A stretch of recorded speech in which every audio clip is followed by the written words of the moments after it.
याद रखना, श्रद्धावान लभते ज्ञानम, गीता में लिखा। प्रेमी को सब कुछ मिलता है। इसलिए मैं आपसे निवेदन करता हूं कि परमात्मा को पाना हो तो ज्ञानी बनना आवश्यक नहीं है, भक्त बनना आवश्यक नहीं है। गोविंद के चरणों में केवल प्रेम होना चाहिए, बस केवल प्रेम, केवल प्रेम, केवल प्रेम। राम ही केवल, आगे बोलो, राम ही केवल प्रेम प्यारा, और जान ले ये जो जाननी हारा। क्या चाहिए मेरे राम को? अच्छा, राम का फुल फॉर्म क्या होता है? रमनते योगी नाम यस्य सह रामा, जो योगियों के हृदय में रमण करे वो राम ना। ठीक है, ये परिभाषा ठीक है। राम का फुल फॉर्म क्या है? रा मतलब राधा, राधा, मा मतलब माधव, राधा माधव का ही शॉर्ट फॉर्म राम है। शॉर्ट।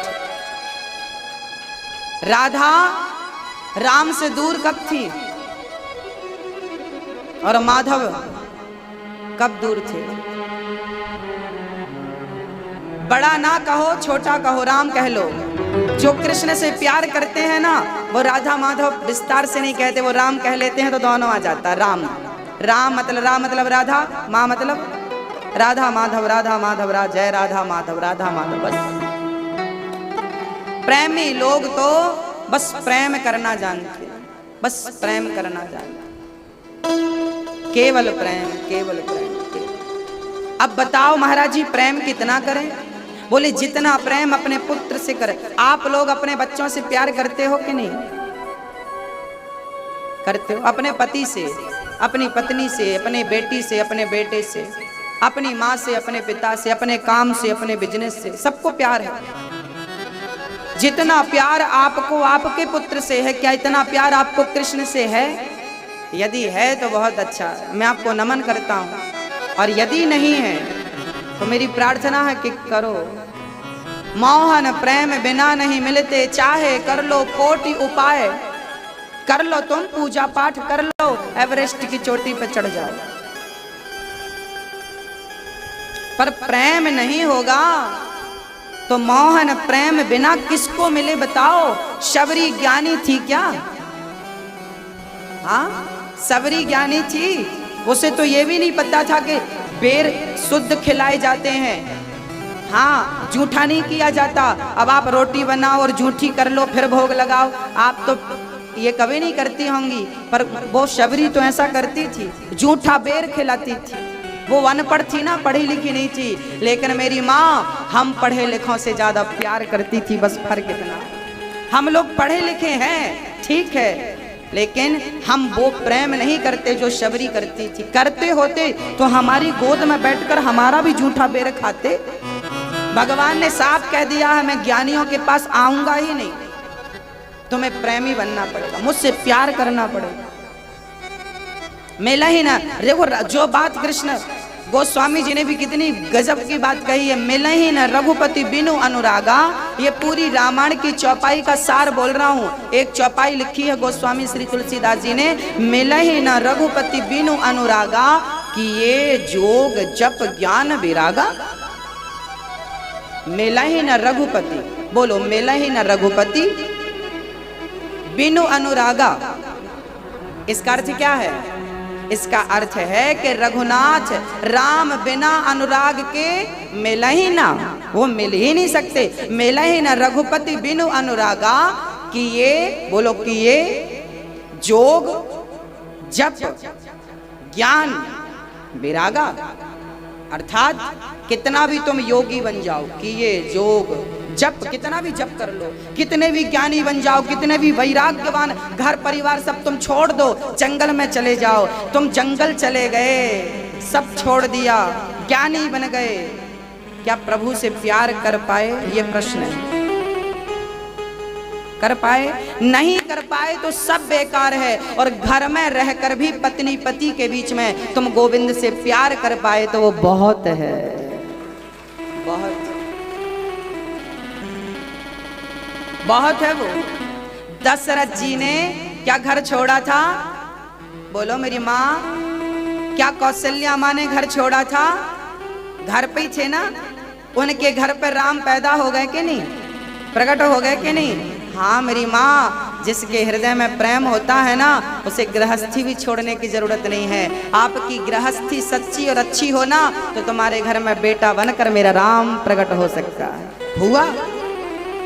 विश्वामित्र जी जंगल में रहा करते थे, वशिष्ठ जी जंगल में रहा करते थे। वशिष्ठ जैसा कौन होगा? पर राम वशिष्ठ के घर पैदा नहीं भये, दशरथ जी के घर पैदा हुए। जो जंगल में तपस्या कर रहा है, राम उसके घर पैदा नहीं। जबकि वशिष्ठ जी भी गृहस्थ थे, उनकी पत्नी अरुंधति थी। गृहस्थ संत थे श्री वशिष्ठ जी महाराज, उनके घर भी राम अवतरित नहीं हुए। मेरी माँ, राम किसके घर आए? दशरथ के घर। राम 10 के घर आए और मारा किसको? बोले 10 वाले को ही मारा। दशरथ जी का नाम भी 10 था, दशरथ, और रावण का नाम भी दशानन। वहां भी 10 था, यहां भी 10 था। 10 10 20। लेकिन एक 10 के घर पैदा हो गए, दूसरे 10 वाले को मार दिया। ये कथा क्या इशारा कर रही है? ये कथा कह रही है कि दशरथ जी कौन थे? बोले राम राम सब कोई कहे, दशरथ कहे न कोई। एक बार दशरथ कहे सो कोटि यज्ञ फल होए। अर्थात जिन्होंने अपनी इंद्रियों को अपना गुलाम बना रखा है, जिन्होंने अपनी इंद्रियों को कंट्रोल कर रखा है, वो दशरथ है। और जो अपनी इंद्रियों का गुलाम है, वो दशानन है। जिन्होंने अपनी इंद्रियों को अंतर्मुखी बना लिया हो, वो दशरथ है। और जिनकी इंद्रियां बाहरमुखी हो, वो दशानन है। तो जिनकी इंद्रियां अंतर्मुखी हैं, समझ रही हो मेरी माँ मैं क्या कह रहा हूं? इंद्रियां अंतर्मुखी का अर्थ क्या है? इसका अर्थ है कि आप इंद्रियों के गुलाम नहीं हैं, आपने इंद्रियों को अपना गुलाम बना रखा है। हाँ? आपकी आंखें चंचल नहीं हैं, आपकी जिह्वा चंचल नहीं है, आपका कान चंचल नहीं है। आपका कान व्यर्थ की बकवास सुनना पसंद नहीं करता, आपकी वाणी व्यर्थ की बात करना पसंद नहीं करती, आपकी चमड़ी स्पर्श व्यर्थ का नहीं करना चाहती। ये अंतर्मुखी है। तो अंतर्मुखी जिसकी इंद्रियां हैं, उसके घर राम प्रकट होते हैं, और जिसकी इंद्रियां बहिर्मुखी होती हैं, उसका नाश कर देते हैं। ये राम है, ये राम है। तो मेरी माँ, आपको जंगल में जाने की, समाधि लगाने की जरूरत बिल्कुल नहीं है। घर पे रहो, पति के साथ, पत्नी के साथ, बच्चों के साथ खूब आनंद से रहो। बस काम करते समय गोविंद को याद करते रहना। आज मेरे पास एक मैया जी आई, वो अभी टीवी पर सुन रही होंगी। मैया मैं आपकी बात कर रहा हूँ। आज मेरी माँ एक मेरे पास आई, बोलने लगी, गुरुजी जब मैं ध्यान लगाने बैठती हूँ, पूजा में बैठती हूँ ना, तो मुझे काम याद आ जाता है। सब्जी लेना है, भोजन बनाना है। अब पूजा में बैठती हूँ तो भोजन याद आता है। अब क्या करें गुरुजी? हमने कहा बहुत बढ़िया, जब तुम पूजा पर बैठी हो ना, तो तुम्हें काम याद आता है, तो अब काम करते समय तुम गोविंद को याद करो, हिसाब बराबर। कन्हैया कहेगा, अच्छा मेरे सामने बैठ के तुम सब्जी याद कर रही हो, रोटी याद कर रही हो, परिवार को याद कर रही हो। अब मैं देखता हूँ कि तुम परिवार में रहकर मुझे याद करती हो कि नहीं। कर लिया तो यहाँ बैठकर तुम घर याद करो, और घर का काम करते समय गोविंद को याद करो, हिसाब बराबर रहेगा। फिर आपकी जो प्रॉब्लम है ना गुरुजी, मन नहीं लगता, मन नहीं लगता, मत लगने दो इसको। हाँ, जैसे ही ये मन भजन में नहीं लग रहा था, ऐसे ही आप काम करते समय इसको वहां से हटाकर यहां लगा।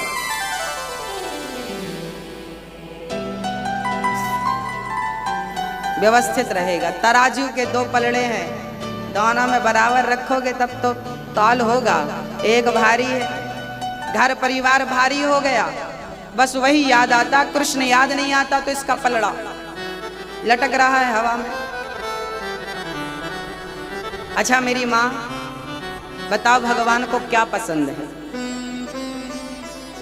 जोर से बोलो, जल्दी से, क्या पसंद है भगवान? क्या? जोर से बोलो, और जोर से बोलो। इतनी देर से अभी बताया पर कुछ खोपड़ी में चढ़ा नहीं। हाँ, भगवान को क्या पसंद है?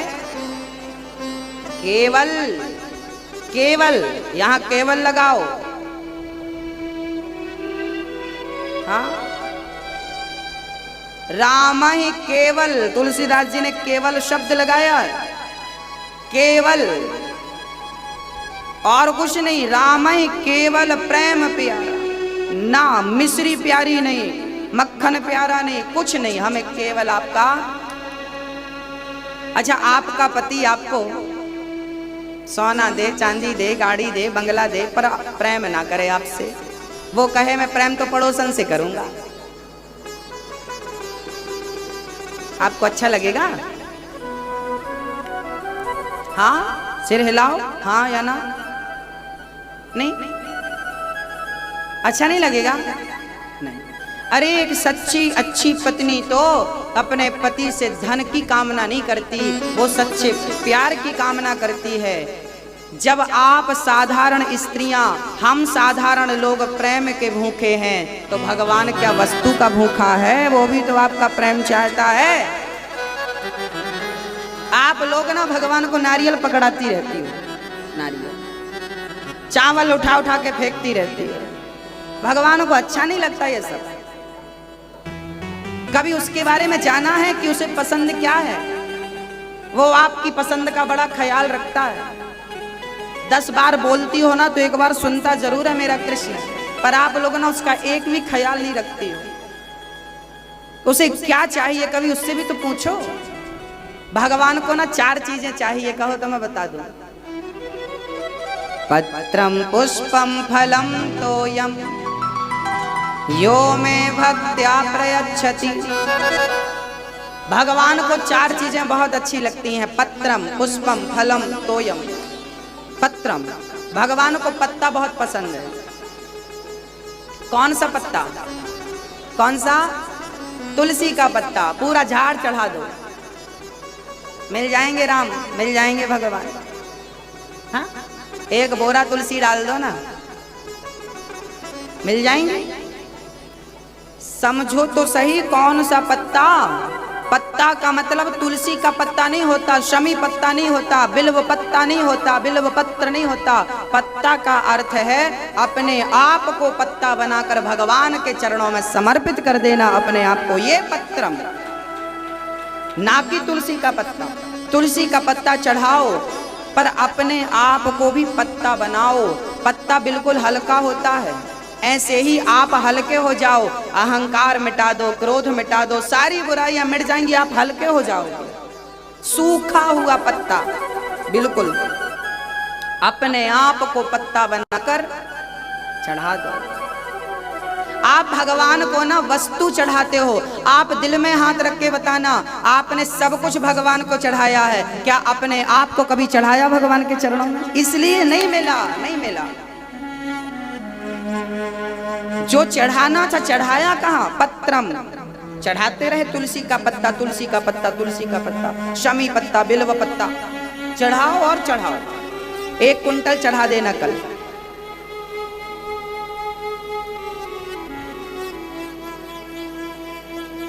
अपने आप को चढ़ाओ, प्रभु मैं तेरा।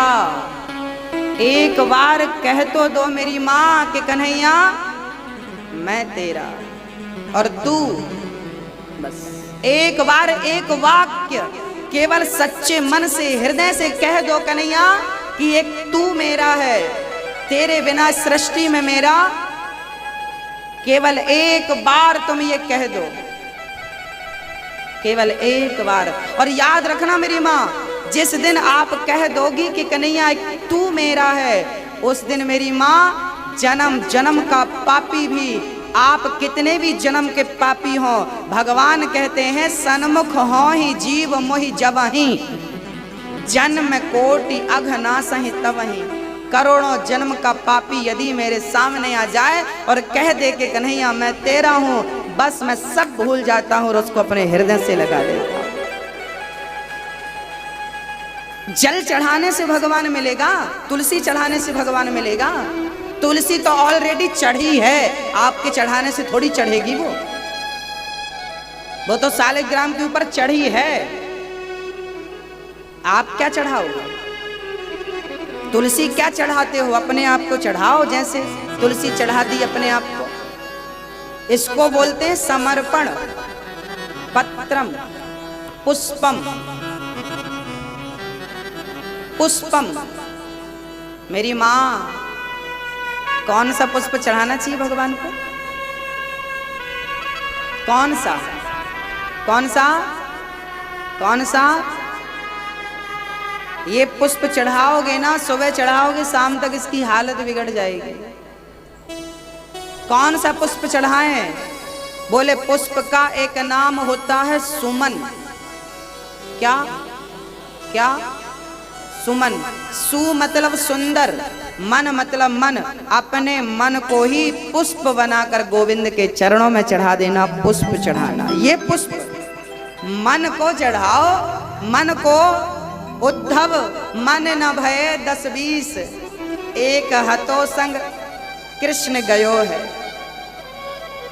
का आराध्य ईश, उद्धव मन न भये 10-20। गोपियां कहती हैं कि एक हतो तो कृष्ण संग गयो। अब मैं बिना मन की हो गई हूं। अब मैं किसका ध्यान? उद्धव जी कह रहे हैं ना, ब्रह्म का ध्यान करो, ब्रह्म का ध्यान करो। जब मन ही नहीं है तो किस मन से ध्यान करूं? मन तो था तो कृष्ण के संग चला गया। तो मेरी माँ, आप लोग ना ये फूल चढ़ाती हो, ये आपके घर पे बनता है क्या? इसको आपने कलर किया है? हा? आपकी अपनी कोई चीज चढ़ाओ, उसकी उसको ही चढ़ा रहे हो। वाह!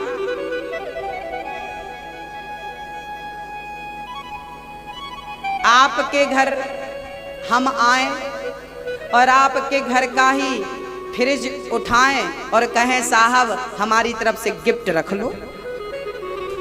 आपके लिए गिफ्ट लाए हैं। अरे महाराज, ये तो हमारी घर की वस्तु है। बस भगवान में ऐसे ही हंसता होगा जैसे अभी आप हंसे जब आप फूल चढ़ाते हैं ना भगवान को। भगवान वाह, अच्छा, मेरी चीज मेरी को चढ़ा रहा। अरे कुछ अपनी तो चढ़ा, अपनी तो चढ़ाओ। कब चढ़ाओगे? कौन सा पुष्प चढ़ाना है? बोलो मेरी माँ। हाँ हाँ हाँ, मन का नहीं, मन रूपी पुष्प। मन को पुष्प जैसा, कमल जैसा निर्मल करो और गोविंद के चरणों में मन को समर्पित कर दो। ये पुष्पम, पत्रम पुष्पम। फलम, तीसरा है फलम। फल बोले तो कौन सा फल? बोलो मेरी माँ, कौन सा फल? हाँ, श्रीफल। फलम का अर्थ होता है नारियल फल नहीं, आम फल नहीं, केला फल नहीं, सेब फल नहीं।